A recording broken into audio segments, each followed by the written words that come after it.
Thank you for watching this Purdue OWL vidcast on organization at the document level. For writing, organization includes a set of tools that you can use to communicate your ideas logically and clearly. One way to think about organization is to think about saying versus doing. As writers, we often focus on what we are saying. What is the content of our document? Who are we citing? And what evidence do we provide to support it? Once we know what we are saying, we need to identify what we are doing for our readers, which is the intentional choice behind how we frame and share information. Organization is how we make the structure of our ideas clear. Organization is important for both you as the writer and for your audience. By paying attention to a document's organization, you will have a better sense of where certain information should go and also how the inclusion of that information supports the main purpose of your document. For a reader, strong organization helps them to know many things about your document: how the main idea is supported throughout the document, how they should skim to find important information, and the purpose of each section.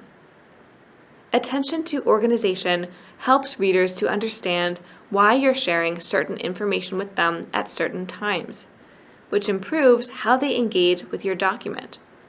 They'll be able to focus on your content rather than getting lost or wondering about the order of information. We can think about organization on 3 different levels: the document level, the paragraph level, and the sentence level. For this video, we will focus on the document level. On the document level, organization has many features, including how the main idea is supported throughout the document and that there is an intentional structure. For the rest of this video, we'll explain different organizational tools you can use to set up a clear structure and signpost your organizational strategies to your readers. A helpful framework for your document is to use sections. Norms for structure can vary significantly across disciplines and genre or even publication venue. But many academic papers use a structure called IMRAD: Introduction, Methods, Results, and Discussion. Each of these sections serves a different purpose.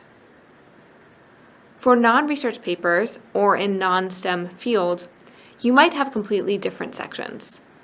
For example, for a research proposal, you might include sections like project summary, intervention in the field, and research plan.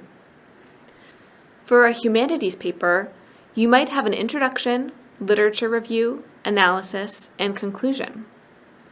You might design your own sections around the major themes or questions of your work.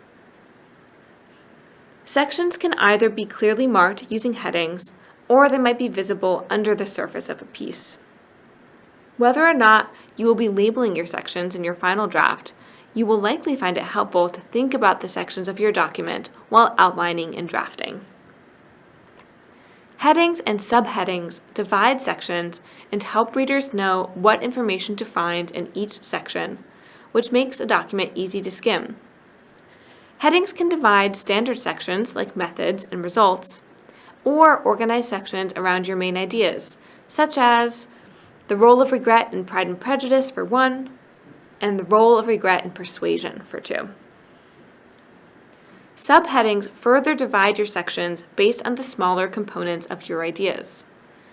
These can add helpful clarity if you are working with multiple subjects, themes, or contexts.